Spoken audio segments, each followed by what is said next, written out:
2 Bloomfield cops have now been indicted. A third quietly pleaded guilty to tampering and retired. It's all because of video the cops may have tried to hide. Get out the car! Get out! This is the Bloomfield Police Department's dash cam video that prosecutors say they never saw when they pursued criminal charges against 30-year-old Marcus Jeter. Notice his hands in the air. He was charged with eluding police, resisting arrest, and assault. And also notice who throws repeated punches. The tape not initially turned over is on the dash of a second police car that comes from the opposite direction, crosses the median into ongoing traffic, and then strikes Jeter's car. There is no mention of that in any police report. Next thing I know, as he's coming around the car, the glass gets busted, and all the glass goes in my face. Get out the car! Your hands are up. My hands are up. As soon as he opened the door, one of the officers reached in and just punched me in my face. As he's trying to take the seatbelt off, he's elbowed me in my jaw. And I'm like, ah, and he's like, stop trying to take my gun. Don't go for my gun! Stop resisting arrest. Stop trying to take my gun. And as he's saying that, I just knew, and I was thinking in the back of my mind, like, okay, this is gonna go wrong. Get down! Stop resisting! Stop resisting! Why are you trying to take my gun? Get off my gun! And right before when they opened the door about to put me in, the officer hits me in the back of the head again. As soon as prosecutors saw this video, they dismissed all of the charges against Jeter. Interesting to note, an investigation by Bloomfield PD's scandal-plagued Internal Affairs Division had found no wrongdoing by police officers. If we hadn't had the tapes in this particular case, an innocent man would be in jail today. I'm sure that if this happened to me, it could happen to a bunch of other people. We were there exclusively today in Essex County Court in Newark, where Bloomfield police officers Sean Corder, there on the left, and Orlando Trinidad, who you will see here on the right, were arraigned on charges including conspiracy, official misconduct, and falsifying reports. Trinidad is also charged with aggravated assault. They pleaded not guilty. A Connecticut state trooper caught by his own dash camera stealing cash and jewelry off a dying motorcycle crash victim pleaded guilty on Wednesday. Superior Court Judge Robert Devlin charged 43-year-old Aaron Huntsman with 2 counts of felony, third-degree larceny, and tampering with evidence for a crime he committed in Fairfield on September 22, 2012. The 18-year veteran, who didn't realize his dashcam was recording, stole from the dying 49-year-old motorcycle victim, John Scalise. The crooked cop then stiffed the near-lifeless Scalise, stealing his $5,000 gold chain from a pool of blood and a $3,700 wad of cash from the former executive of JAS Masonry. These 7 Baltimore City police officers arrested, charged with being hardcore criminals. The allegations range from stealing from innocent citizens to robbing drug dealers of cash and guns, some even of selling heroin. These defendants allegedly were involved in stopping people who had not committed crimes and seizing their money, not only seizing their money, but pocketing it. So these are really simply robberies by people who are wearing police uniforms. The alleged stealing from city residents was rampant, with amounts stolen ranging from $200 to $200,000. Prosecutors say the corruption included bogus search warrants, filing false police reports, and even putting in for thousands of dollars in overtime while on vacation. These officers, they're 1930-style gangsters, as far as I'm concerned. And authorities say there was a widespread cover-up, which involved coaching of each other to give false statements to Internal Affairs and turning off body cameras at key moments. October 10, 2010. 911 emergency. I have a 17-year-old son with Down syndrome, has severe behavior problems. Seen in a white 98 Plymouth Voyager minivan. Vehicles all over the roadway. Dashcam video shows Jeremy Hutton stopping at the intersection of Royal Palm Beach and Okeechobee Boulevard in the van he took from his mom. Palm Beach County Sheriff's Deputy Jason Frankie pulls around. Hutton clips his cruiser. The deputy shoots. Shots fired. Jeremy Hutton was shot 3 times. He was shot in the head, he was shot in the shoulder, and he was shot in the arm. He lived. Now his attorney is working to prove what the deputy did was all wrong, and the system designed to hold officers accountable here is broken. The van was stopped. Hours later, he explains to investigators what happened. I watched the driver, he turned the wheel, and he just started coming at me. Leaving the, quote, terrified deputy no choice. Completely drew my firearm and started firing as he reached where I was.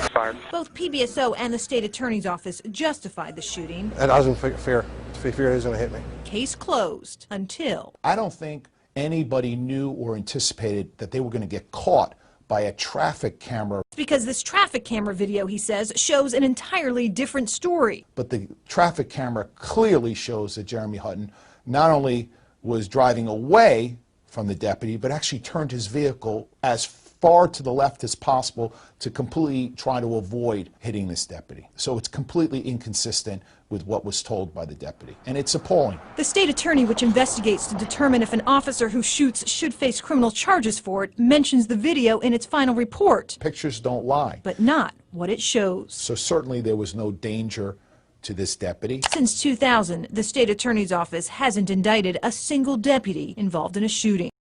It was a shocking police beatdown captured 3 years ago on dashboard cam in Bogota, New Jersey. 2 officers called by parents to assist their emotionally disturbed son into an ambulance instead tackled the man and punched him in the head. When Officer Regina Tasca intervened, prying the officers off the man, she was brought up on charges by her chief and eventually fired. The officers at the time even threatened the victim's father. Get off him, I'll get you. In that moment, my son was jumped and punched. Had she not been there doing what she did to protect him, I can pretty much say with certainty that things would have turned out quite differently. Tasca, the only female and gay officer on the Bogota force, had previously complained to her bosses she was being harassed by fellow officers. And during the departmental hearing to fire her, the attacking officer from neighboring Ridgefield Park Police admitted that he covered up punching the victim. He lied about his training in dealing with an emotionally disturbed person and violated protocol with the tackle and punch. He was not brought up on any charges at the time. And the campaign to smear Tasca on the Bogota force continued. Her own boss, Captain Jim Sepp, admitting he lied in his report to fire her by failing to interview witnesses, twisting quotes, and destroying notes from his own report. Lying means that you did something wrong, and I know I didn't do anything wrong. I protected that kid. I did exactly as I'm trained to do. The lawsuit alleges one of the officers before the arrest ordered all dash cams be turned off, but one of the cameras was left on, and the video would contradict what all the officers said in court. This police dashcam video shows officers putting Joseph Sperling in handcuffs and violating, he says, his constitutional rights. If it could happen to me, it could honestly happen to anybody. And I just happen to be one of the lucky few that has a video that proves that they were wrong. The 5 officers involved in the June arrest, 2 from Glenview Police and 3 from Chicago, are now being investigated by the Cook County State's Attorney's Office for allegedly lying about how Sperling was arrested.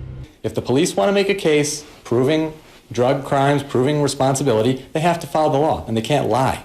The 5 officers all told the same story in court, that they pulled Sperling over for a traffic violation and that he agreed to a search. According to them, they then took Joe to the back, searched the car with his permission, according to the police, whereupon they saw the drugs lying in plain view. But the lawsuit alleges the officers were unaware of the Glenview Police dashcam video, which appears to show Sperling immediately being arrested before any search is performed.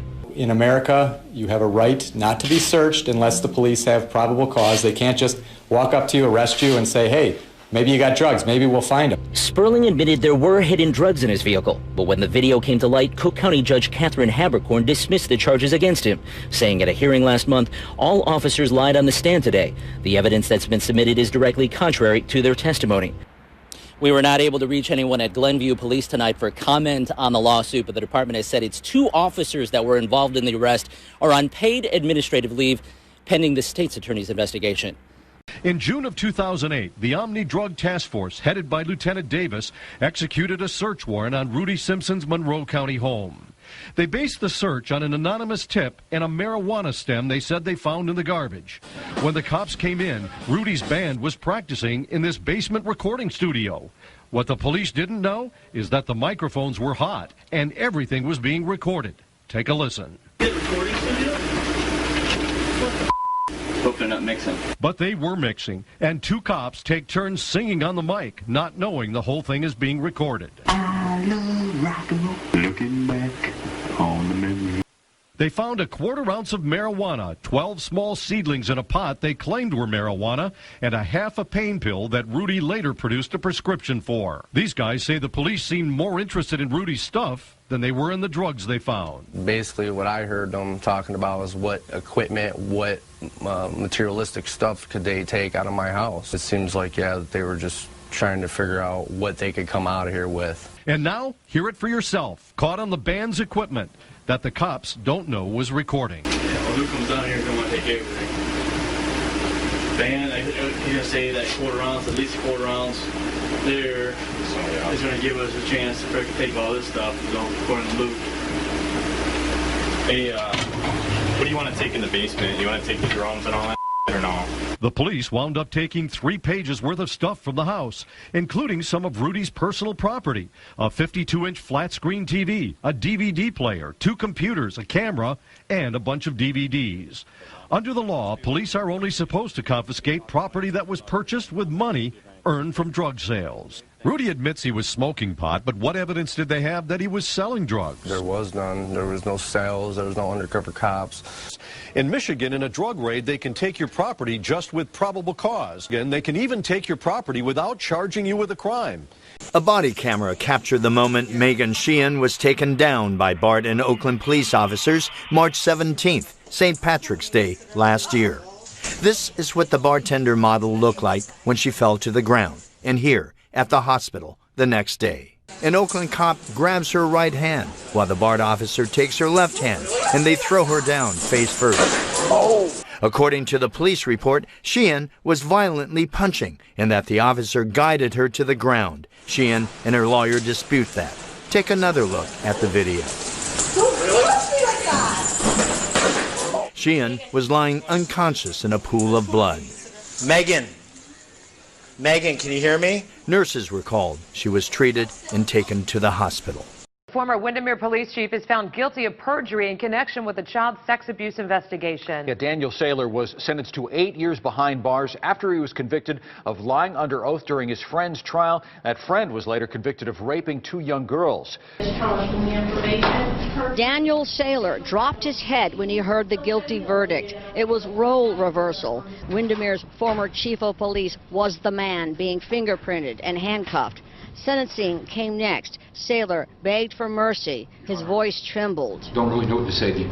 I don't know what to say to you, Honors. Please have mercy on me.